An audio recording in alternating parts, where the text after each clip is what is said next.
નમસ્કાર, આપ જોઈ રહ્યા છો મંતવ્ય ન્યૂઝ સમાચારો સાથે હું છું આપની સાથે નંદની। સમાચારોની શરૂઆત કરીશું, જેમાં રાજકોટમાં વરસાદ ખેંચાતા ખેડૂતોની ચિંતા વધી ગઈ છે। મગફળી અને કપાસના પાક પર સંકટના વાદળો ઘેરાયા છે।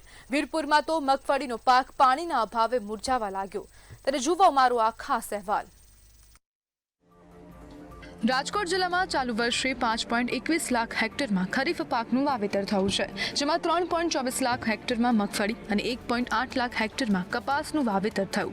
પરંતુ જિલ્લામાં અત્યાર સુધી સરેરાશ માત્ર 47% વરસાદ નોંધાયો છે। ઉપલેટામાં માત્ર 27.6% અને વિંછિયામાં 30.57% વરસાદ થતાં ખેડૂતોની મુશ્કેલી વધી ગઈ છે।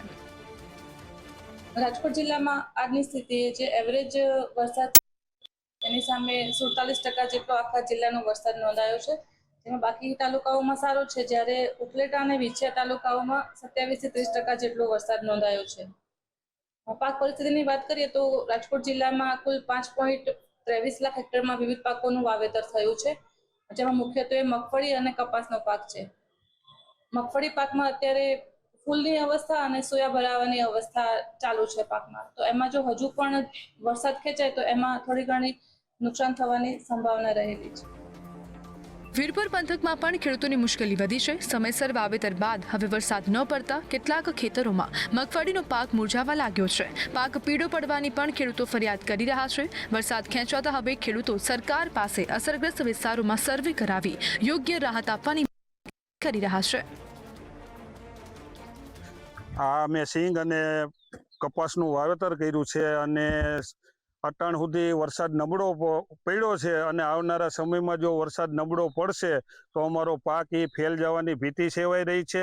અને અટાણે તળમાં જે થોડા ઘણા પાણી ચડ્યા હતા એમાંથી અમે ફુવારા અને ટપક સિંચાઈ દ્વારાથી અમે એને પાઈ અને પાકને જીવતો રાખવાની કોશિશ કરી છે, પણ વરસાદ ઓછો પડવાને કારણે હવામાન ખરાબ હોવાને કારણે અટાણે અમારે મોલાઈતમાં જે જીવાતનો એટલો ઉપદ્રવ થઈ પડ્યો છે। આજે પરિસ્થિતિ એવી છે કે વરસાદ બિલકુલ છે નહીં સમગ્ર ગુજરાતમાં, અને હાલ કપાસ મગફળીના આપણા મુખ્ય પાક જે દયનીય સ્થિતિમાં છે, સુકાઈ જાય એવી પરિસ્થિતિ ઊભી થઈ ગઈ છે। ખેડૂતોએ 70 થી 80% ખર્ચ પણ કરી નાખ્યો છે। કપાસમાં આજે રોગચાળો એટલો છે અને પાણી વરસાદ છે નહીં, તો 80% જેવો ખર્ચ તો હાલ પહોંચી જ ગયો છે। તો આવી સ્થિતિમાં ખેડૂતો બધા પાયમાલ થાય એવી પૂરી પોઝિશન છે। જો આગામી દિવસોમાં વરસાદ નહીં થાય તો આ બધું સુકાઈ જાય અને નુકસાની થાય, દુષ્કાળગ્રસ્ત થઈ જાય એવી પોઝિશન છે। અત્યારે વરસાદ ખૂબ ઓછો હોવાથી મોલાતને ખૂબ વરસાદની જરૂર છે। અત્યારે ખાસ કરીને અત્યારે વરસાદની ખૂબ જરૂર છે। વરસાદ ઓછો હોવાથી કૂવામાં પાણી પણ ચડેલ નથી। અત્યારે સાવ એટલે સાવ કૂવામાં પાણી નથી, એને હિસાબે અત્યારે મોલને આપણે પાઈ શકીએ તેમ નથી। તમે જોઈ શકો છો આપણો મોલ અત્યારે લાંઘો મારે છે, ખૂબ ઓછો વરસાદ છે। એને હિસાબે જો કુદરતને આપણે એવી પ્રાર્થના કરી કે 2-5 દિવસમાં વરસાદ થઈ જાય તો ખૂબ સારું અને મોલ બચી શકે। હાલ રાજકોટના ખેડૂતોની નજર માત્ર આકાશ તરફ છે। મગફળી અને કપાસના પાકને બચાવવા હવે મેઘરાજા ક્યારે મહેરબાન થાય તેની ખેડૂતો આતુરતાથી રાહ જોઈ રહ્યા છે। ધ્રુવ કુંડેલ, મંતવ્ય ન્યૂઝ, રાજકોટ। રાજકોટમાં ડુંગળીના ભાવમાં જોરદાર ઉછાળો આવ્યો છે। માત્ર 8 દિવસમાં જ ભાવમાં 15 થી 20 રૂપિયાનો વધારો થયો। 30-40 રૂપિયાની ડુંગળી હવે 60-70 રૂપિયા પહોંચી। આવનારા દિવસોમાં ભાવ વધવાની વેપારીઓએ પણ ભીતિ વ્યક્ત કરી છે। ત્યારે શું છે સ્થિતિ, જોઈએ અહેવાલમાં। રાજકોટમાં હવે ડુંગળીના વધતા ભાવે સામાન્ય પરિવારનું બજેટ ખોરવ્યું છે। માત્ર 8 દિવસમાં છૂટક ડુંગળીના ભાવમાં કિલોએ ₹15 થી 20 રૂપિયાનો વધારો થયો છે। 8 દિવસ પહેલા 30 થી 40 રૂપિયા મળતી ડુંગળી હવે 60 થી 70 રૂપિયા કિલોના ભાવે વેચાઈ રહી છે। રાજકોટ માર્કેટિંગ યાર્ડમાં પણ જથ્થાબંધ ભાવમાં મોટો ઉછાળો જોવા મળ્યો છે। 8 દિવસ પહેલા મણના 250 થી 400 રૂપિયા ભાવ હતા, જે વધીને 550 થી 850 રૂપિયા થયા છે। અઠવાડિયે પહેલા 25-27 રૂપિયા હતા સારી ડુંગળીના, સ્ટેબલ હતા, પણ હમણાં છેલ્લા એક વીકથી એ તમામ રાજ્યમાં અમુક વરસાદ વધારે અને અમુક જે રાજ્યમાં નવી આવે એ જે આવેલ ન હોય, અને નાસિક જે કેન્દ્ર મોટું હોય તો તમામને નાસિક ડુંગળી પૂરી પાડતા ત્યાં પણ સ્ટોક ઓછા જોવા મળેલ હોય, જેથી કરીને આ તંગી સર્જાય છે। આગામી દિવસોમાં વરસાદનું અફરાતફરી રહે તો આગળની પરિસ્થિતિ ભાવ વધારો પણ જોવા મળે। 100 કિલોમીટરની આજુબાજુ જેમ કે વાંકાનેર છે, કાલાવડ છે, ભાયાવદર છે, ઉપલેટા છે, ત્યાંથી બધેથી ડુંગળી આવે છે અને ડુંગળી અત્યારે એ લોકોના સ્ટોક 20 રૂપિયાના કરેલા હોય એની માથે ભાડા ખર્ચા વજન ઘાટી એ બધું ગણો તો 30-35 તો એ લોકોને પડતર થાય છે. તો કદાચ એ વેચાય છે 40-45માં, જે 5-10 રૂપિયા એ લોકો કમાય છે. રીસ્ટોકના હિસાબે વરસાદ ખેંચાણો એના હિસાબે જ છે. બાકી રીસ્ટોકમાં તો શું છે, માલ નબળા પડ્યા છે, અમુકના ઘણાને નુકસાન જાય છે. સ્ટોક કર્યા હોવા છતાં આ ભાવમાં વેચે છે ને તોય નુકસાન, કારણ કે 50% દેવાનો થાય છે. આ વાતાવરણ અનુકૂળ નથી એવું, જેને સ્ટોક કર્યા છે એના માલ પણ બગડ્યા છે. વેપારીઓના મતે માંગની સરખામણીએ ડુંગળીની આવક ઘટતા ભાવમાં વધારો થયો છે. રાજકોટ યાર્ડમાં વાંકાનેર નાસિકથી પણ ડુંગળીની આવક થઈ રહી છે. હાલ પીળીપત્તી ડુંગળીની અંદાજે 3000 કટ્ટાની આવક નોંધાઈ છે. ભાવ વધતા સામાન્ય પરિવારોના રસોડાનું બજેટ ખોરવાયું છે. વેપારીઓનું માનવું છે કે આગામી દિવસોમાં પણ ડુંગળીના ભાવમાં વધારો થઈ શકે છે. ખાંડ બાદ હવે ડુંગળીઓએ પર રસોડાનું બજેટ બગાડ્યું છે, ત્યારે આગામી દિવસોમાં ભાવ ક્યાં સુધી પહોંચે છે તેના પર સૌની નજર છે. ધ્રુવ કુંડેલ, મંતવ્ય ન્યૂઝ, રાજકોટ. રાજકોટના ગંગોત્રી પાર્ક મેઇન રોડ પર આવેલા પામ યુનિવર્સ ફ્લેટમાં ચોંકાવનારી ઘટના બની. જોઈએ વધુ વિગતો ખાસ અહેવાલમાં. રાજકોટના ગંગોત્રી પાર્ક મેઇન રોડ પર આવેલા પામ યુનિવર્સ ફ્લેટમાં નિમેશ ભંડારી નામના આધેડ 12મા માળેથી નીચે પટકાતા મોતને ભેટ્યા હતા. રાત્રિના સમયે બનેલી આ ઘટનાના સીસીટીવી ફૂટેજ પણ સામે આવ્યા છે, જેમાં આધેડ નીચે પડતા મારા શાળા થાય છે નિમેશભાઈ પરબતભાઈ ભંડેરી. એ 12મા માળેથી સુસાઇડ કરેલી કે આ શંકાસ્પદ મૃત્યુ થયું છે એ અમને ખ્યાલ નથી. સાહેબનો રાતે ફોન આવ્યો એટલે અમે ઘટના સ્થળે ગયા હતા. હવે શંકાસ્પદ મોત છે. મૃતકના પરિવારજનોએ ઘટનાને શંકાસ્પદ ગણાવી હત્યા કે આત્મહત્યા અંગે નિષ્પક્ષ તપાસની માંગ કરી છે. નિમેશ ભંડેરી લિવ ઇનમાં રહેતા હોવાનું સામે આવ્યું છે. સમગ્ર મામલે યુનિવર્સિટી પોલીસે સીસીટીવી ફૂટેજ અને અન્ય પુરાવાઓને આધારે તપાસ શરૂ કરી છે. બ્યુરો રિપોર્ટ, મંતવ્ય ન્યૂઝ. ભાવનગર જિલ્લા કલેક્ટર કચેરી ખાતે એબીવીપી દ્વારા આવેદન આપીને સમગ્ર ગુજરાતમાં પેન્ડિંગ શિષ્યવૃત્તિની રકમ તાત્કાલિક ચૂકવવાની માંગ કરવામાં આવી. વધુ વિગતો સાથે જોઈએ અહેવાલ. ભાવનગર જિલ્લા કલેક્ટર કચેરી ખાતે એબીવીપી દ્વારા આવેદનપત્ર આપી સમગ્ર ગુજરાતમાં પેન્ડિંગ શિષ્યવૃત્તિની રકમ તાત્કાલિક ચૂકવવાની માંગ કરવામાં આવી હતી. વિવિધ શાળા, કોલેજ અને યુનિવર્સિટીના SC, ST, SCBC અને EWS સહિતના પાત્ર વિદ્યાર્થીઓની શિષ્યવૃત્તિની રકમ હજુ સુધી ખાતામાં જમા નહીં થઈ હોવાના એબીવીપીએ આક્ષેપ કર્યા હતા. આજરોજ કલેક્ટર કચેરીએ અમે વિદ્યાર્થી પરિષદ ભાવનગર દ્વારા આવેદનપત્ર આપવામાં આવેલ છે, જેમાં વિદ્યાર્થીઓને 1 વર્ષ દિવસથી શિષ્યવૃત્તિ મળેલ નથી, જેમ કે CMSS છે, MYSY છે તથા પોસ્ટ મેટ્રિક, પ્રી મેટ્રિક જેવી શિષ્યવૃત્તિઓમાં ઓનલાઈન અરજી કરેલી હોવા છતાં શિષ્યવૃત્તિઓ આપવામાં નથી આવેલી. એ અંગે અમે કલેક્ટર કચેરીએ આવેદન આપવા માટે આવેલા છીએ. એબીવીપીના જણાવ્યા મુજબ MYSY, CMSS સહિતની વિવિધ યોજનાઓની અરજીઓ વેરિફિકેશન, મંજૂરી અને પેમેન્ટની પ્રક્રિયાઓ હજુ સુધી પેન્ડિંગ છે. બેંક, ડીબીટી, આધાર, NPCI અને સંસ્થા વેરિફિકેશન જેવી સમસ્યાઓને કારણે ચૂકવણી અટકી હોવાનું જણાવવામાં આવ્યું છે. વિદ્યાર્થીઓના શૈક્ષણિક ખર્ચમાં મુશ્કેલી ન પડે તે માટે બાકી રકમ તાત્કાલિક ચૂકવી પેન્ડિંગ અરજીઓના સમયબદ્ધ નિકાલ અંગે માંગ કરવામાં આવી હતી. બ્યુરો રિપોર્ટ, મંતવ્ય ન્યૂઝ. ટાણા ગામે મનરેગા મજૂરોને વેતન નહીં મળતા રોષ જોવા મળી રહ્યો છે. ગ્રામ પંચાયત કચેરીએ ધરણા કરી બાકી પગાર ચૂકવવાની માંગણી કરવામાં આવી. તો શું છે સમગ્ર મામલો, જોઈએ અહેવાલમાં. મનરેગા મજૂરોના ધરણા, વેતન ન મળતા રોષ. ટાણામાં મજૂરોનો વિરોધ, બાકી વેતનની માંગ, પગાર માટે ધરણા. સિહોર તાલુકાના ટાણા ગામે મનરેગાના મજૂરોને લાંબા સમયથી વેતન નહીં મળતા રોષ ફાટી નીકળ્યો છે. તહેવારો નજીક હોવા છતાં પગાર બાકી રહેતા કામદારોએ ટાણા ગ્રામ પંચાયત કચેરી ખાતે ધરણા શરૂ કર્યા છે. મજૂરોએ બાકી વેતન તાત્કાલિક ચૂકવવાની માંગ કરી છે. વેતન ન મળતા પરિવારો મુશ્કેલીમાં મુકાયા છે. કાળિયા ખોદ્યા છે, 2-3 મહિનાથી પગાર બાકી છે અને આવનારા તહેવારો જે છે એમાં માણસોને હું લેવું હું નહીં એનું બજેટ અત્યારે ખોરવાઈ ગયું છે. આ પગાર સરકાર નાખતી નથી અને અત્યારે કાળિયાના જે મજૂર છે એ હેરાન થાય છે અને પગાર હાટું જ્યાં ત્યાં ઓફિસોમાં વલખા મારે છે, કોઈ ઓફિસોની અંદર જવાબ દેતું નથી. અને આ સરકારે અત્યારે ઉધારમાં કાળિયા ખોદાવી લીધા. અત્યારે એક આપણે ખાંડ લેવા જઈએ તો ઉધાર કોઈ ખાંડ નથી આપતું, એની બદલે આ મજૂરોને હારે છેતરપિંડી કરી છે. અને આ મજૂરોને પગાર આપે તો એને રોજીરોટી હાલે એમ છે. એના બાળ બચ્ચા ભૂખ્યા હોય, એના બાળ બચ્ચાને અનાજ મળે, એના જે તહેવારો આવે એમાં રાખડીઓ લે, એના ભાઈઓને રાખડી બાંધે, એવા કોળથી અને આ ખાળિયા ખોદેલાનો મજૂરનો પગાર પણ હાલ્યો છે. અત્યારે એક દાળી કરવા જાય તો ખેડૂત દાળી પણ એને શેઠે રોકડી દઈ દેતા હોય, પણ આ સરકારે અત્યારે આ જુલમ ગુજાર્યો છે આ મજૂર ઉપર. તો આનું કાંઈક આ ગામજનો થઈને અને ગામના આગેવાનો થઈને આનું કંઈક નિરાકરણ લાવે એવી મારી સૌને આશા છે. ટાણા ગામે મનરેગા હેઠળ કામ કરતા મજૂરોને વેતન નહીં મળતા તેઓએ ગ્રામ પંચાયત કચેરી ખાતે ધરણા કર્યા છે. તહેવારો નજીક હોવાથી મજૂરોમાં ભારે નારાજગી જોવા મળી રહી છે. લાંબા સમયથી વેતન બાકી હોવાના કારણે પરિવારના ખર્ચ ચલાવવામાં મુશ્કેલી પડી રહી હોવાનું મજૂરોએ જણાવ્યું છે. બાકી રકમ ચૂકવવા અત્યારે મજૂરો દ્વારા માંગ કરાઈ રહી છે. જૂન મહિનામાં 8 તારીખથી 21 તારીખ સુધીમાં 14 દિવસનું વીક જે અમે પૂરું કર્યું હતું, તો હજી સુધી અમને મનરેગાનો ટાણાના લેબરોનો પગાર મળેલ નથી. અવારનવાર ટાણા ગ્રામ પંચાયત, સિહોર તાલુકા ટીડીઓ સાહેબ, જિલ્લા ડીઆરડીએમાં, નિયામકમાં, કલેક્ટરમાં, ડીડીઓમાં અનેકવાર લેખિત રજૂઆત કરવા છતાં અમારા પગારનું કોઈ નિરાકરણ આવેલ નથી. આજે અમે અહીંયા સિહોર ટાણા ગામે અમે અનિશ્ચિત મુદતની હડતાલ ઉપર ઉતર્યા છીએ. અમારો પગાર તાત્કાલિક કરવા રજૂઆત છે. દરેક માણસો આ પગાર ઉપર બધાની રોજીરોટી ચાલે છે. સિહોરના ટાણા ગામે મનરેગાના બાકી વેતન મુદ્દે મજૂરોએ વિરોધ નોંધાવ્યો છે. લાંબા સમયથી મહેનતનું વેતન નહીં મળતા કામદારો ગ્રામ પંચાયત કચેરી ખાતે ધરણા પર બેઠા છે. તહેવારો નજીક હોવા છતાં પગાર ન મળતા મજૂરોમાં રોષ ફેલાયો છે. બાકી વેતન તાત્કાલિક ચૂકવી યોગ્ય કાર્યવાહી કરવા પંચાયત તંત્ર સમક્ષ માંગ કરાઈ છે. ગ્રામ પંચાયતમાં આવ્યા, અમારો પગાર પેલો નથી. બરાબર, હવે અમને અત્યારે એમ કીધું કે ખાળિયાનો પગાર અત્યારે મળી શકે એમ છે નહીં.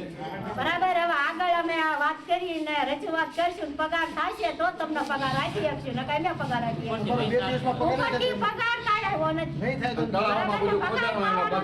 જે કાંઈ ખાવેલા આપણા તળાવ ખોદા એનો પગાર ત્યાં વપરાઈ ગયો છે. અત્યારે પગાર મળે એમ નથી અમને. બરાબર, તો અત્યારે 2 દિવસમાં પગાર નહીં થાય અમને તો અમે પાછા ભૂખ હડતાલમાં બેસીશું. હવે આ મજૂરોનું વેતન ક્યારે ચૂકવાય છે તેના પર સૌની નજર રહેલી છે. બ્યુરો રિપોર્ટ, મંતવ્ય ન્યૂઝ. અમરેલીના બાબરકોટ ગામે સિંહનો આતંક જોવા મળી રહ્યો છે. તો શું છે સમગ્ર અહેવાલ, આવો જોઈએ. અમરેલીના જાફરાબાદ તાલુકાના બાબરકોટ ગામમાં સિંહોનો આતંક સતત વધી રહ્યો છે. તાજેતરમાં જ એક સિંહ રહેણાંક વિસ્તારમાં ઘૂસી વધુ એક ગાયનું મારણ કર્યું હતું. આ ઘટનાને પગલે સમગ્ર પંથકમાં ચકચાર મચી ગઈ છે અને સ્થાનિકોમાં ભારે રોષ ફેલાયો છે. સ્થાનિકોનું કહેવું છે ગામમાં અવારનવાર સિંહોના આટાફેરા વધી ગયા છે, જેના કારણે લોકો રાત્રે તો ઠીક પણ દિવસે પણ ઘરની બહાર નીકળતા ડરી રહ્યા છે. આ ગંભીર સમસ્યા અંગે ગ્રામજનો દ્વારા વન વિભાગ અને વહીવટીતંત્રને વારંવાર લેખિત અને મૌખિક રજૂઆતો કરવામાં આવી છે. જોકે તંત્રની ઘોર બેદરકારીને કારણે હજુ સુધી કોઈ નક્કર પરિણામ આવ્યું નથી. તાલુકાના બાબરકોટ ગામે સિંહનો આતંક દિન પ્રતિદિન ખૂબ વધી રહ્યો છે, જેના કારણે ગામના પશુઓને મારણ દિન પ્રતિદિન ખૂબ વધી રહ્યા છે. આ બાબતે વારંવાર કલેક્ટર સાહેબને રૂબરૂ અને લેખિતમાં પણ અવારનવાર વન તંત્રને રજૂઆત કરવા છતાં પણ આનું સોલ્યુશન નથી આવતું. આજે ગામના લોકોમાં, ગામના વિદ્યાર્થીઓમાં અને પશુઓને ખૂબ ભયનો માહોલ જોવા મળી રહ્યો છે. ત્યારે આ બાબતે યોગ્ય કાર્યવાહી કરવામાં આવે અને વનનો રાજા જે સિંહ છે એને વનમાં લઈ જવામાં આવે એવી અમે આજરોજ માન્ય મામલતદાર સાહેબને અને કલેક્ટર સાહેબને લેખિત રજૂઆત કરીએ છીએ. વન વિભાગની નિષ્ક્રિયતાથી કંટાળીને આખરે ગામના સરપંચ પ્રતિનિધિ અને ગ્રામજનોએ મામલતદાર અને જિલ્લા કલેક્ટરને આવેદનપત્ર આપ્યું છે. ગ્રામજનોએ સિંહોની હિલચાલ પર સતત નજર રાખવા અને માનવ જીવન તેમજ પશુધનની સઘન સુરક્ષા માટે સિંહોને તાત્કાલિક ગામમાંથી પાછા જંગલ તરફ ખસેડવાની ઉગ્ર માંગ કરી છે. જો વહેલી તકે યોગ્ય પગલાં નહીં લેવાય તો આગામી દિવસોમાં ઉચ્ચ આંદોલન કરવાની ચીમકી પણ ઉચ્ચારવામાં આવી છે. સિંહોની રહેણાંક વિસ્તારમાં અવરજવર વધતા સ્થાનિકોમાં ભયનો માહોલ વ્યાપ્યો છે. બ્યુરો રિપોર્ટ, મંતવ્ય ન્યૂઝ. જૂનાગઢના માળિયા હાટીમાં ઇટાલી ગ્રામ પંચાયતનું વિસર્જન કરાયું છે. બજેટ મંજૂર ન થતા વિકાસ કમિશનરે કડક કાર્યવાહી કરી છે. તો શું છે સમગ્ર સ્થિતિ, જોઈએ અહેવાલમાં. માળિયા હાટીનાની ઇટાળી ગ્રામ પંચાયતનું વર્ષ 2026-27નું અંદાજપત્ર મંજૂર ન થતા પંચાયત બરખાસ્ત કરવામાં આવી છે. વિકાસ કમિશનરે કલમ 253 હેઠળ આદેશ કર્યો છે. પંચાયતમાં 4 બેઠકો યોજાઈ હોવા છતાં બજેટ પસાર થઈ શક્યું નહોતું. 5 સામે 4 મતથી બજેટ નામંજૂર થયું હતું. પરિણામે પંચાયતના વિકાસ કામો અટકી પડ્યા હતા અને વહીવટી કામગીરી પર અસર પડી હતી. જેમાં અત્રેથી 3 તક આપવા છતાં ગ્રામ પંચાયત ઇટાળી દ્વારા અંદાજપત્ર તૈયાર કરી તાલુકા પંચાયત કચેરીને મોકલવા માટે બહુમતી થયેલ ન હોય, જેથી ઉક્ત ગ્રામ પંચાયત સુપરસીડ થવાનો રિપોર્ટ જિલ્લા કક્ષાએ કરેલ હોય. જિલ્લા કક્ષાએથી વિકાસ કમિશનર સાહેબને રિપોર્ટ કરવામાં આવેલ હોય. વિકાસ કમિશનર સાહેબ ની કચેરી દ્વારા પણ એક તક આપેલ હોય, જેમાં પણ ગ્રામ પંચાયત ઇટાળી અંદાજપત્ર તૈયાર કરી તાલુકા પંચાયત કચેરીએ મોકલવામાં બહુમતીના ઠરાવને નામંજૂર કરેલ હોય, જેથી વિકાસ કમિશનર સાહેબ દ્વારા 6/8/2026 રોજ સુનાવણી રાખેલ હોય, જે સુનાવણીમાં પણ 4 વિરુદ્ધ 5ની બહુમતીથી અંદાજપત્ર મોકલવાનો વિરોધ કરેલ છે. બજેટ વિવાદને લઈને ઇટારી ગ્રામ પંચાયતને કારણદર્શક નોટિસ પણ આપવામાં આવી હતી, પરંતુ વિવાદનો ઉકેલ આવ્યો નહોતો. પંચાયત પોતાની વૈધાનિક ફરજો બજાવવામાં અસમર્થ રહી હોવાના કારણે કાર્યવાહી કરાઈ છે. જૂનાગઢ જિલ્લા પંચાયતે પણ પંચાયત સામે કાર્યવાહી કરવાની ભલામણ કરી હતી. હવે ઇટારી ગ્રામ પંચાયતમાં વહીવટદારની નિમણૂક કરવામાં આવશે અને પંચાયતનું વહીવટી તંત્ર તેમના હવાલે રહેશે. બ્યુરો રિપોર્ટ, મંતવ્ય ન્યૂઝ. સમાચારમાં આગળ વાત કરીએ તો સુરત ખાતેથી સમાચાર સામે આવી રહ્યા છે. સુરતમાં વૃક્ષો કાપવાનું પ્રકરણ સામે આવ્યું છે. તો સુરતમાં વૃક્ષો કાપવાનું ગંભીર પ્રકરણ સામે આવ્યું. સમગ્ર મામલો સામે આવી રહ્યો છે. ઉધના ઝોનમાં 7થી વધુ વૃક્ષો કાપવામાં આવ્યા છે. સમાચાર સુરતથી સામે આવ્યા. એસએમસીની પરવાનગી વગર વૃક્ષો કાપી નાખવામાં આવ્યા છે. તો વૃક્ષોનું નિકંદન કરવામાં આવ્યું. વૃક્ષ કાપનારને માત્ર 90,000નો દંડ ફટકારવામાં આવ્યો.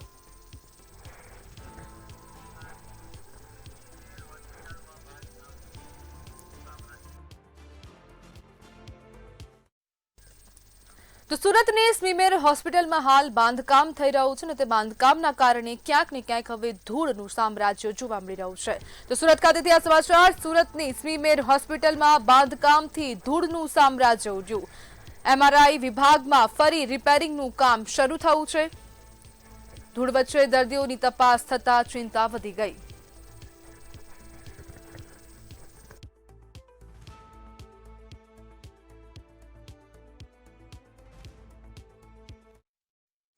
તો અમરેલીથી સમાચાર સામે આવી રહ્યા છે. મૃતદેહ મળી આવ્યો છે. તો આ મૃતદેહનો મામલો સામે આવી રહ્યો છે. તો અમરેલી ખાતેથી આ સમાચાર સામે આવી રહ્યા છે. ધારી ખોડિયાર ડેમ પાસે મૃતદેહ મળી આવ્યો. જંગલમાંથી યુવકનો મૃતદેહ મળી આવ્યો છે. તો આ સમાચાર સામે આવી રહ્યા છે. જંગલમાંથી યુવકનો મૃતદેહ મળી આવ્યો. મૃતકની ઓળખ ચંદ્રકાંત મહેતા તરીકે થઈ છે.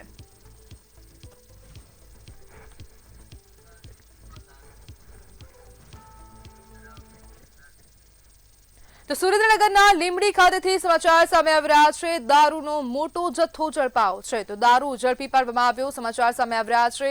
મહત્વપૂર્ણ કામગીરી કરવામાં આવી. લીંબડીમાં દારૂનો મોટો જથ્થો ઝડપી પાડવામાં આવ્યો.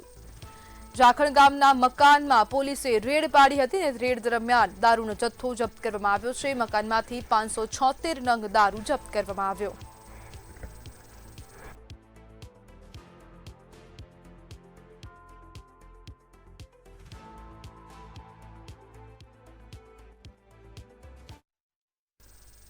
સમાચારમાં આગળ વાત કરીએ તો બોટાદ ખાતેથી સમાચાર સામે આવી રહ્યા છે. તો મોટી દુર્ઘટના ટળી છે. તો સમાચાર બોટાદથી સામે આવ્યા. ગઢડાના અડતાડા રોડ પર દુર્ઘટના ટળી છે. સ્લેગ ભરેલું મિલર ટેમ્પાથી અલગ થયું. મિલર છૂટતા રસ્તા પર દોડતું થયું હતું, જેમાં મિલર પાછળ એક વ્યક્તિ દોડતો પણ નજરે પડી રહ્યો છે. સમગ્ર સીસીટીવી ફૂટેજ પણ સામે આવ્યા છે.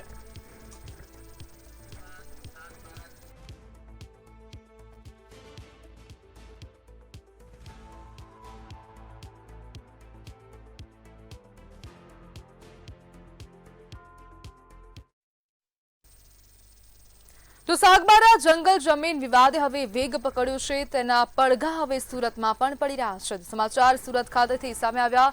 સાગબારા જંગલ જમીન વિવાદ હવે ક્યાંક ને ક્યાંક સુરતમાં પણ ભડકી રહ્યો છે. વિવાદિત જમીનમાં વન વિભાગે રોપા વાવ્યા. રોપા વાવતા આદિવાસીઓમાં ભારે રોષ ફેલાયો છે.